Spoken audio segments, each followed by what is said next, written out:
Ini adalah kumpulan darahnya Husain, cucu saya, dan kumpulan darahnya para pengikutnya yang wafat terbunuh. Dalam riwayat yang lain dikatakan Ummu Salamah juga bermimpi. Ada seorang wanita namanya Salma masuk ke rumah Ummu Salamah. Ummu Salamah dulu menangis. Kemudian Salma mengatakan, "Ya Ummu Salamah, ma yubkiki? Kenapa engkau menangis, wahai Ummu Salamah?" Kata Ummu Salamah, "Tadi saya bermimpi melihat Rasulullah sallallahu alaihi wasallam ala ra'sihi wa lihiyatihi turab." Saya melihat Nabi waktu itu kepalanya penuh dengan debu, jenggotnya penuh dengan debu. Kemudian saya bertanya, "Malaka ya Rasulullah? Kenapa keadaan engkau seperti ini ya Rasulullah?" Kata Nabi Muhammad sallallahu alaihi wasallam, "Syahidtu qatlal Husain anifa." Tadi saya menyaksikan bagaimana cucu saya Husain dibantai, kata Rasulullah SAW.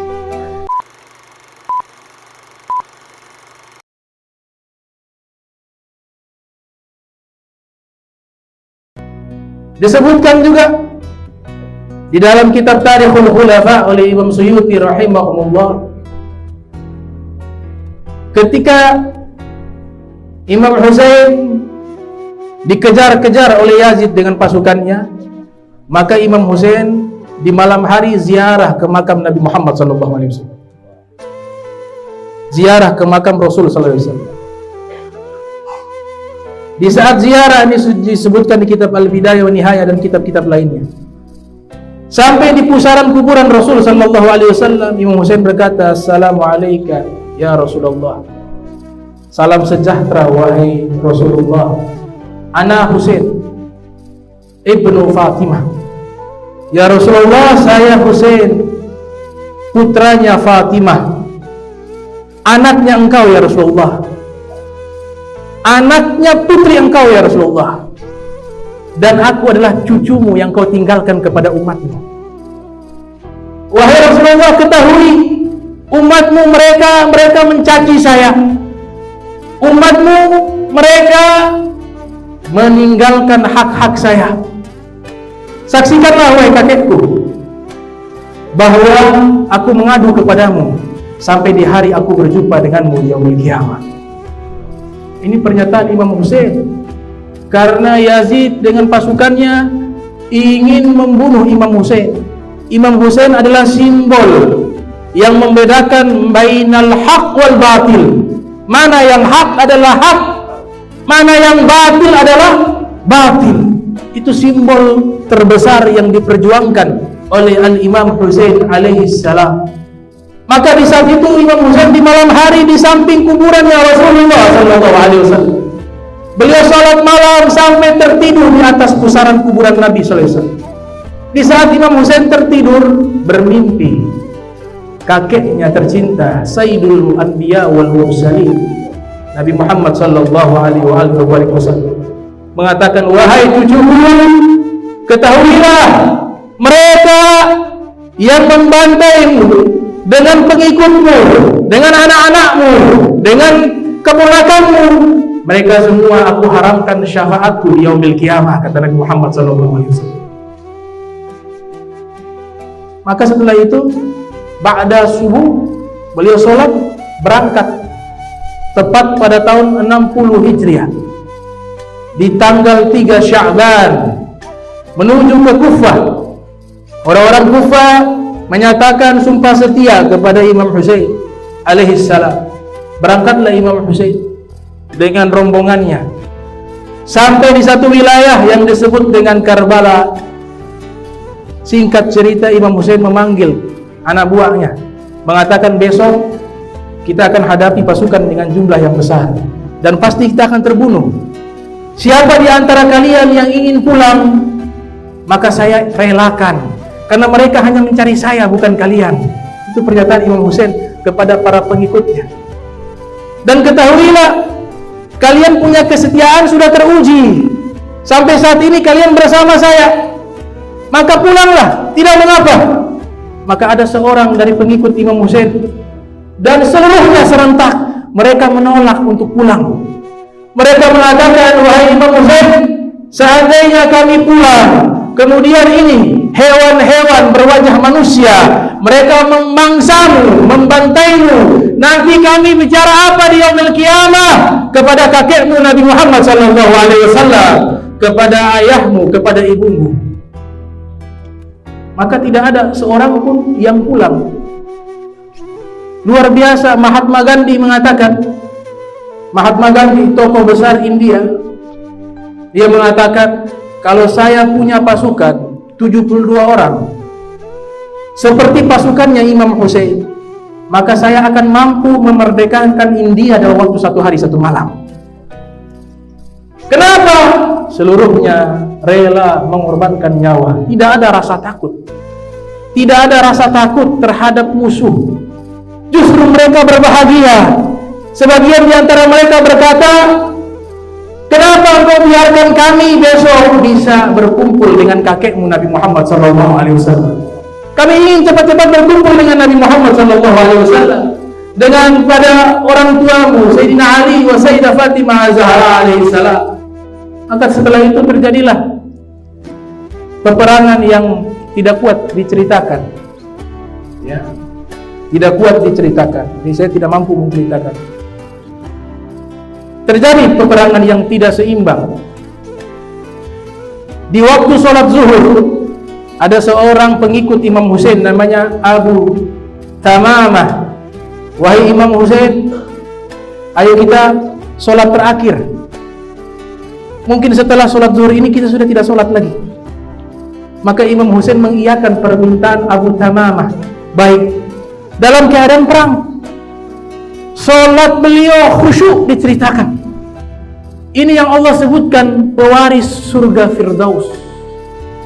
Seluruh pasukannya, mereka sholat, di hadapan mereka ada 30.000 musuh yang dipimpin oleh Ibnu Ziyad, mengutus daripada Umar bin Sa'ad dan Simak. Sholat tetap khusyuk. Ini yang Allah sebutkan dalam Al-Quran, qad aflahal mu'minun alladzina hum fi salatihim khashi'un walladzina hum anil lagwi mu'ridun walladzina hum lizzakati fa'ilun walladzina hum li furujihim hafizun illa ala azwajihim aw ma malakat aymanuhum fa innahum ghairu malumin faman ibtagha wara'a dhalika fa ulaika humul 'adun walladzina hum li amanatihim wa ahdihim ra'un walladzina hum ala salawatihim yuhafizun ulaika humul warithun alladzina yarithuna firdausa hum fiha khalidun. Mereka lah pewaris surga Firdaus. Mereka yang 72 orang, walaupun tidak semuanya syahid, ada seorang anak beliau Al-Imam Ali Zainul Abidin diselamatkan oleh Allah Subhanahu wa taala. Maka keluar dari sulbi beliau bibit-bibit para aulia, para a'immah, para al-kibar, orang-orang yang dekat dengan Allah Subhanahu wa taala. Maka terjadilah pembantaian yang begitu dahsyat. Di antaranya kedua keponakan beliau bernama Ahmad dan Qasim bin Hasan. Satu persatu pengikut Imam Hussein dibunuh dengan cara keji.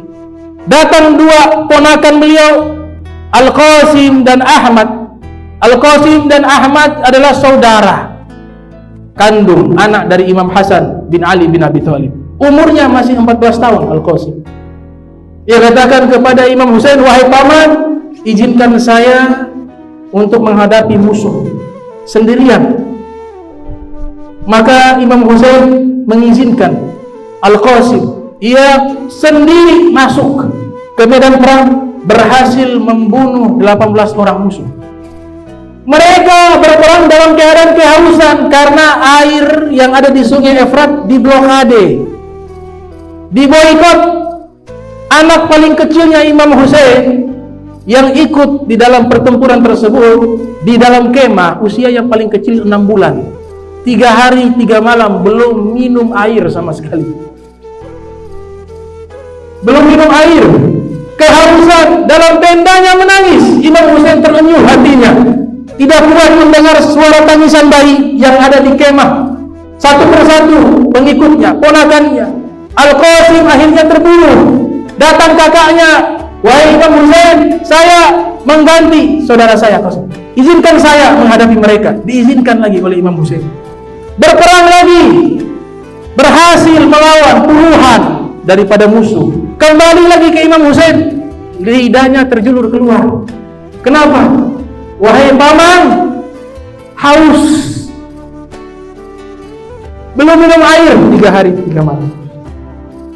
Kata Nabi SAW, sabran ya waladi, sabar wahai anakku, nanti sebentar lagi engkau akan minum dari telaga kausarnya Nabi Muhammad SAW. Maka dia lanjutkan, akhirnya terbunuh. Habis, datang saudara tirinya Imam Husain bernama Abbas bin Ali. Abbas bin Ali dari kecilnya itu memanggil Sayyidina Husain dengan kata ya sayyidi, wahai tuanku. Imam Ali bin Abi Thalib mendidik anak-anaknya untuk menghormati anaknya Imam Ali yang keluar dari sulbinya Sayyidah Fatimah Az-Zahra. Jadi setelah Sayyidah Fatimah Az-Zahra, Imam Ali menikah dengan beberapa wanita. Banyak anaknya, diantaranya Muhammad Al-Hanafi, Abbas bin Ali. Seluruhnya mereka ini dididik oleh Imam Ali. Kalau memanggil Al-Imam Hasan wal Husain, jangan sebut nama, manggil dengan tuan. Kalau mau makan, jangan makan dulu sebelum Al-Hasan wal Husain makan. Kenapa? Karena beda. Ini ibunya adalah putri tercinta Sayyidul Mursalin wal Anbiya, Sayyidah Fatimah Zahra alaihissalam. Maka terbunuh. Abbas bin Ali, dia lihat di tenda-tenda wanita-wanita kehausan, anak-anaknya Imam Husain kehausan, yang masih kecil-kecil perempuan. Maka dia katakan kepada Imam Husain, wahai Imam Husain, izinkan saya mengambil air. Kasihan wanita-wanita dan anak-anak kecil yang ada di tenda, mereka kehausan. Maka diizinkan oleh Imam Husain. Sebelum diizinkan, Imam Husain menangis melihat, karena Imam Husain sangat sayang kepada Abbas bin Ali. Abbas bin Ali lahir ke muka bumi, wajah pertama yang dia lihat adalah wajahnya Imam Husain alaihissalam. Maka Abbas bin Ali pergi ke sungai Efrat dengan niat mengambil air. Ternyata sudah ada pasukan-pasukan Ibnu Ziyad, sudah ada pasukannya Umar bin Sa'ad bin Abi Waqqas. Maka diambil itu air girbah, semacam tempat air, sudah diisi penuh. Tahu-tahu di hadapan musuh sudah keliling. Mau apa engkau? Dia katakan, ini saya mau ambil air, kasih kepada wanita, anak kecil yang sedang menangis, mereka tidak berdosa dan tidak bersalah. Maka musuh-musuh ini sangat kejam. Mereka lalu memotong kedua tangannya Abbas bin Ali. Air yang jatuh dia ambil dengan gigitnya, dan dia naik ke kuda berusaha ingin menuju ke tenda-tenda daripada wanita-wanita dari Ahlul Bait Rasulullah sallallahu alaihi wasallam. Sampai pada akhirnya ada satu musuh menggunakan panah dan pedang menebas kepalanya. Dia pun terjatuh tersungkur berlumuran darah. Tapi tetap dia berusaha ingin membawa air itu dengan mulutnya. Dengan riwayat yang lain, dia menjepit dengan kedua lengannya yang telah putus. Satu riwayat mengatakan dia ikatkan di dadanya. Dalam keadaan sekarang, dia tetap berlari menuju ke tenda-tendanya Ahlul Bait Nabi untuk memberikan air kepada mereka. Akhirnya sampai di tengah jalan, tidak sampai di tenda, terjatuh dalam keadaan sekarat. Kemudian Imam Husain menghampiri beliau, menangis melihat daripada sepupu saudara, satu bapak tapi lain ibu. Ketika menatap wajah Abbas, Abbas melihat wajahnya Imam Husain. Dia katakan, wahai Imam Husain, saya bersyukur kepada Allah, sebelum saya meninggal dunia, saya masih sempat melihat wajahmu. Saya punya keinginan, yaitu sebelum saya meninggal di Karbala, di padang ini, Saya punya satu keinginan, sebelum saya meninggal dunia, wajah terakhir yang saya lihat adalah wajahmu, sebagaimana di waktu saya lahir, wajah pertama yang saya lihat adalah wajahmu. Maka Imam Husain, beliau menangis. Beliau bilang, wahai Abbas bin Ali, saya juga punya permintaan terakhir. Apa itu? Wahai Sayyidi, wahai Tuanku, engkau panggil saya jangan dengan kata Sayyidi, jangan panggil saya tuanku, panggil saya kakakmu. Maka dia memanggil kakak, kakak. Dia meminta, ya Imam Husain, ini darah menutup mataku, bolehkah saya minta engkau membersihkan darah di mataku, biar saya di akhir nafas bisa melihat wajahmu. Maka dibersihkan darah yang ada di matanya Abbas bin Ali. Maka Abbas bin Ali melihat wajah Imam Husain sampai akhirnya dia meninggal dunia. Kedua tangannya terputus dan dia katakan sebelum meninggal, wahai Imam Husain, tolong jangan laporkan kepada para wanita bahwa saya telah meninggal. Jangan biarkan mereka melihat saya malu karena tugas saya belum selesai. Saya janji kepada mereka, saya akan datang membawa air minum kepada mereka, tapi saya gagal. Maka jangan permalukan saya dengan mereka mengetahui saya telah meninggal atau mereka datang melihat saya. Maka ini wasiat dilaksanakan oleh Imam Husain. Tidak diperlihatkan jenazahnya kepada istrinya, kepada anak-anaknya. Wasiat daripada Abbas bin Ali. Maka tinggallah seorang diri daripada Imam Husain alaihissalam. Di dalam tenda dia mendengar suara tangisan anaknya yang masih bayi berusia 6 bulan. Maka anak itu diambil, kemudian dibawa keluar di hadapan para musuh. Imam Husain meminta belas kasih. Wahai musuh-musuhku, ini anak kecil tidak berdosa. Jika kalian punya hati, tolong berikan sedikit air kepadanya. Apa yang terjadi? Bukannya air yang diberikan, tapi anak panah yang dipanahkan, tepat mengenai kepala anak yang paling kecil Imam Husain alaihissalam. Darah mengalir bertujuan. Maka saat itulah Zainab, saudari daripada Imam Husain, lari keluar tenda menghampiri bayi mungil yang tak berdosa, telah meninggal terkena panah yang merobek daripada lehernya atau dadanya. Imam Husain alaihissalam pun meminta untuk terakhir kalinya.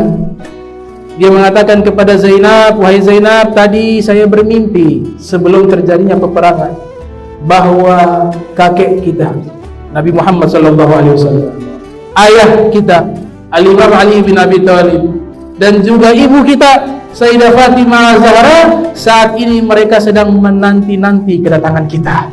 Maka izinkan saya untuk menghadapi musuh-musuh yang ada di hadapan. Maka berangkatlah Imam Husain sendirian. Mereka semua takut. Sebagian di antara mereka malu. Sehingga ada seorang yang tadinya di barisan musuh berubah dia di barisan Imam Husain, namanya Hurrah. Dia lihat ini wajah. Ini wajahnya adalah wajahnya Nabi Muhammad SAW. Dia lihat ini darahnya Nabi Muhammad SAW. Maka dia pun menuju kepada Sayyidina Husain dan mengatakan, minta maaf, saya penduduk Kufah. Saya di antara orang yang menyurati engkau untuk datang ke Kufah. Izinkan saya untuk membelamu. Ini anak saya juga ikut untuk membalas kesalahanku kepadamu. Maka Imam Husain mengizinkan. Maka Hurrah melawan musuh tersebut, berhasil membunuh 80 orang sendirian. Tapi pada akhirnya pasukan yang terlalu banyak jumlahnya, Hurrah pun tidak kuat menghadapi, akhirnya terbunuh, kepalanya dipenggal. Anaknya juga terbunuh, kepalanya dipenggal. Tinggal Imam Husain alaihissalam, beliau sendiri. Waktu itu disebutkan, beliau mengatakan, kalau saya syahid, saya mengorbankan nyawa saya, syahid fisabilillah, dan agama kakek saya Nabi Muhammad SAW bisa pegang, maka saya akan rela mengorbankan nyawa saya demi agama Islam, kata Imam Husain alaihissalam. Maka Imam Husain pun maju. Ash-Shimar atau Syamiri, Ibnu Ziyad, Umar bin Sa'ad, mereka mengatakan kalau maju 1 lawan 1 mereka tidak berani. Bagaimana? Buat 3 kelompok. 1 kelompok pakai panah, kelompok kedua melempar dengan batu dan api, kelompok ketiga menggunakan pedang. Mereka dengan jumlah yang besar mengeroyok Al-Imam Husain alaihissalam. Akhirnya panah itu tembus dari dada sampai ke punggung. Dalam satu kitab Al-Bidayah wa Nihayah diceritakan saking banyaknya panah tersebut sampai punggungnya Imam Husain seperti punggungnya landak, berbunyi, tersungkur beliau, terjatuh. Jubah yang beliau pakai jubahnya Nabi Muhammad SAW. Pedang yang beliau pakai pedang Zulfiqar yang Nabi pernah katakan, la saif illa Zulfiqar wala fata illa Ali. Gak ada pedang yang hebat seperti Zulfiqar, tidak ada pemuda yang hebat seperti Ali bin Abi Thalib, kata Rasulullah SAW. Maka disuruh 2 orang, Imam Husain dibiarkan pingsan, berlinang darah. Mereka mengelilingi dengan kuda. Di antaranya Ibnu Ziyad memerintahkan 2 orang, namanya Rubai sama Sinan bin Anas. Kalian berdua hampiri Husain, kemudian potong kepalanya. Maka kedua-duanya menghadap. Ketika mereka ingin memenggal kepala Imam Husain alaihissalam, mereka melihat wajah Imam Husain, mereka tidak kuat, mundur. Ditanya, kenapa kalian mundur? Kami gak berani. Ini cucunya Rasul sallallahu alaihi wasallam. Ini darah dagingnya Nabi Muhammad sallallahu alaihi wasallam. Mereka tidak berani. Kemudian Syamiri, orang yang sangat jahat, dia bilang, biar saya saja yang pegang. Maka dia datangi Imam Husain yang sudah terbaring. Dia duduk di atas dada Imam Husain. Kemudian Imam Husain menatap wajahnya, man anta? Kamu siapa? Dia katakan, saya Syamiri. Kau kenal saya? Kata Imam Husain. Kata Syamiri, saya kenal engkau. Engkau adalah cucunya Nabi. Saya kenal engkau adalah putranya Fatimah. Saya kenal engkau adalah anaknya Ali. Dia tidak peduli. Tapi tetap saya harus memenggal kepalamu, karena saya telah dibayar oleh Ibnu Ziyad dan juga telah dibayar oleh Yazid bin Muawiyah untuk memenggal kepalamu. Maka di saat itulah dia memulai mengiris leher suci Al-Imam Husain. Dari depan Imam Husain diiris dengan pedang, lehernya dari depan tidak bisa terpotong. Kenapa? Karena di waktu kecil Rasul sallallahu alaihi wasallam, di saat malaikat Jibril mengabarkan bahwa cucumu Al-Imam Husain akan terbunuh, terpotong lehernya. Maka mulai hari itu dan seterusnya, setiap kali Nabi Muhammad sallallahu alaihi wasallam berjumpa dengan cucunya Imam Husain, beliau selalu mencium lehernya Imam Husain, leher bagian depan. Di situ ada bekas kecupan daripada ciuman Nabi Muhammad SAW, maka tidak bisa terpotong. Sehingga Imam Husain mengadu kepada Sayyidah Fatimah Zahra, wahai ibu, kakek Rasulullah lebih sayang kepada Al-Hasan dibanding saya. Kemudian Sayyidah Fatimah Zahra mengatakan, kenapa engkau menyatakan demikian wahai Husain? Karena tiap kali Nabi berjumpa dengan Imam Hasan, Nabi kecup bibirnya. Tapi kalau saya, Nabi kalau berjumpa dengan saya, Nabi kecup hanya leher saya. Maka dilaporkan kepada Nabi Muhammad SAW. Ya Rasulullah, ini cucumu protes, mengatakan engkau lebih sayang kepada Imam Hasan daripada Imam Husain. Kenapa? Kata Nabi, bisa dikatakan demikian. Maka Sayyidah Fatimah Zahra mengatakan, karena tiap kali engkau bertemu dengan Imam Hasan, engkau cium mulutnya. Tiap kali engkau bertemu dengan Imam Husain, engkau cium lehernya. Kemudian Nabi meneteskan air mata dan Nabi mengatakan, kau tahu kenapa saya mencium bibirnya Hasan? Karena kelak dia akan syahid, terbunuh dengan racun yang masuk lewat mulutnya. Engkau tahu kenapa saya mencium lehernya Imam Husain? Karena nanti Imam Husain akan terbunuh, lehernya akan dipotong, terpisah kepala dengan jasad, kata Rasulullah SAW. Maka dia potong dari bagian belakang, terpotong. Saat itu ada beberapa orang bermimpi. Ibnu Abbas bermimpi di hari yang sama, di mimpi di siang hari, dan kejadian pembantaian ini memang setelah zuhur, nisfin nahar, tengah hari, disebutkan dalam kitab sejarah. Di tengah hari persis juga ada seorang bernama Abdullah bin Abbas bermimpi berjumpa dengan Nabi Muhammad SAW. Nabi sedang membawa botol berisikan darah. Kemudian Ibnu Abbas mengatakan, "Ya Rasulullah, ma hadza? Apa ini ya Rasulullah?" Kata Nabi, "Hadza dam Husain wa ashabi lam azal al-takit mundzul yaum." Ini adalah kumpulan darahnya Husain, cucu saya, dan kumpulan darahnya para pengikutnya yang wafat, terbunuh. Dalam riwayat yang lain dikatakan Ummu Salamah juga bermimpi. Ada seorang wanita namanya Salma masuk ke rumah Ummu Salamah. Ummu Salamah dulu menangis. Kemudian Salma mengatakan, "Ya Ummu Salamah, ma yubkiki? Kenapa engkau menangis, wahai Ummu Salamah?" Kata Ummu Salamah, "Tadi saya bermimpi melihat Rasulullah sallallahu alaihi wasallam ala ra'sihi wa lihiyatihi turab." Saya melihat Nabi waktu itu kepalanya penuh dengan debu, jenggotnya penuh dengan debu. Kemudian saya bertanya, "Malaka ya Rasulullah? Kenapa keadaan engkau seperti ini ya Rasulullah?" Kata Nabi Muhammad sallallahu alaihi wasallam, "Syahidtu qatlal Husain anifa." Tadi saya menyaksikan bagaimana cucu saya Husain dibantai, kata Rasulullah SAW. Nabi saksikan pada waktu itu, dilihat satu persatu wajah-wajah orang-orang yang terlibat membunuh cucunya. Sehingga disebutkan oleh Ibnu Asakir, pada waktu itu sebagian dari orang-orang terdekat Nabi pergi ke Romawi.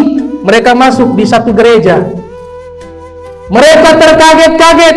Di dalam gereja tersebut ada tertulis kalimat, "La tarju ummatan." Ya, "La tarju ummatan qatlat al-Husaina, fala tarju ummatan qatalat Husaina syafa'ata jaddihi yaumal hisab." Tidak mungkin, percuma, sia-sia umat yang membunuh Husain mereka berharap syafaat kakeknya di hari kiamat. Tidak mungkin dapat syafaat. Itu tulisan tertulis di gereja. Kemudian ditanya, ini tulisannya sejak kapan? Mereka katakan 300 tahun yang lalu, sebelum Nabi kalian diutus.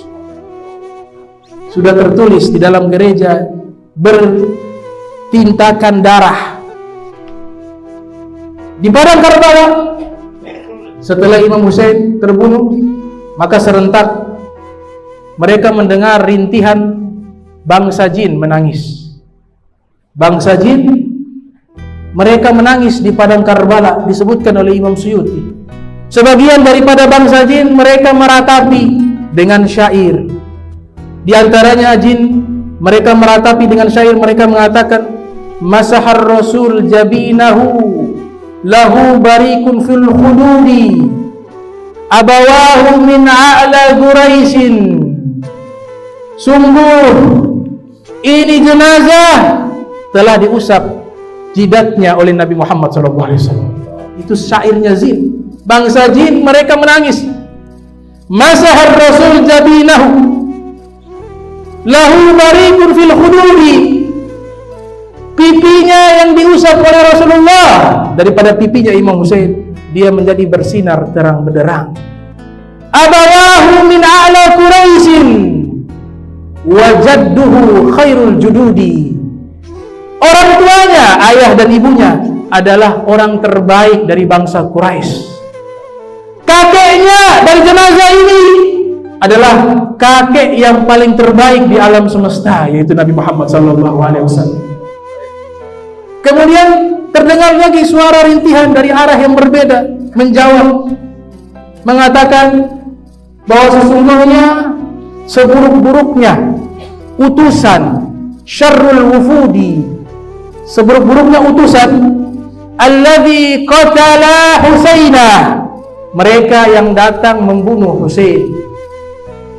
sakanu bihi khuludan nari, kelak di neraka dia akan berada di neraka yang abadi. Orang-orang yang membunuh Al-Imam Husain alaihissalam. Al-Imam Hasan al-Basri mendapatkan kabar bahwa telah terbunuhnya Imam Husain, maka dia mengatakan, disebutkan dalam kitab Tanbihul Muqtarrid, seandainya saya masuk surga tapi saya terlibat pembunuhan terhadap Imam Husain, maka saya memilih masuk neraka lebih baik. Ditanya oleh murid-muridnya, kenapa? Seandainya saya masuk surga tapi saya terlibat pembunuhan, maka di dalam surga pasti saya akan berjumpa dengan kakeknya Husain, Rasulullah sallallahu alaihi wasallam. Maka pasti kakeknya, yaitu Nabi Muhammad sallallahu alaihi wasallam, pasti akan melihat saya dengan pandangan marah, pandangan sakit hati. Maka pandangan Nabi kepada saya di dalam surga dengan pandangan seperti itu menyakitkan hati saya, dan itulah azab yang paling besar. Maka saya lebih baik memilih masuk neraka daripada masuk surga, kata Hasan al-Basri. Maka ini sudah 1381 tahun. Setiap tahunnya terkenang jasa beliau, Al-Imam Husain alaihissalam, dan para pencinta Nabi Muhammad sallallahu alaihi wasallam dapat kabar gembira dari Nabi Muhammad sallallahu alaihi wasallam. Dalam kitab Jami'us Shaghir yang disusun oleh Imam Suyuti, Nabi sallallahu alaihi wasallam bersabda, "Ana awwalu man yadkhulul jannah." Saya Nabi Muhammad orang pertama yang masuk ke dalam surga. Summa Fatimah, kemudian Fatimah putri saya. Summa Ali, kemudian Ali. Summa Al-Hasan wal Husain, kemudian cucu saya Al-Hasan wal Husain. Summa man ahabbahum, kemudian orang-orang yang mencintai mereka dan mencintai keturunan mereka, kata Nabi Muhammad SAW. Dalam riwayat Al-Hakim dalam kitab Mustadrak, Nabi memberikan peringatan, "Lau anna rajulan safana baina rukni wal maqam." Seandainya ada orang berdiri di depan Ka'bah, shalla wa shom, dalam keadaan salat dan berpuasa. Al-Habib Abdullah Ibn Abdul Qadir Al-Faqih malam, beliau mengatakan bahkan orang ini sedang melaksanakan ibadah haji. Dia berdiri di depan Ka'bah, salat, puasa, dan dalam keadaan melaksanakan ibadah haji. Summa laqiyallahu wa huwa mubghidun li ali Muhammadin dakhalan nar. Namun di saat meninggal dunia dalam keadaan membenci keluarga Nabi Muhammad sallallahu alaihi wasallam, ia masuk ke dalam neraka, kata Rasul sallallahu alaihi wasallam. Ini hadis disahihkan oleh Imam Hakim dan disahihkan oleh Imam Ahmad bin Muhammad Az-Zahabi rahimahullah.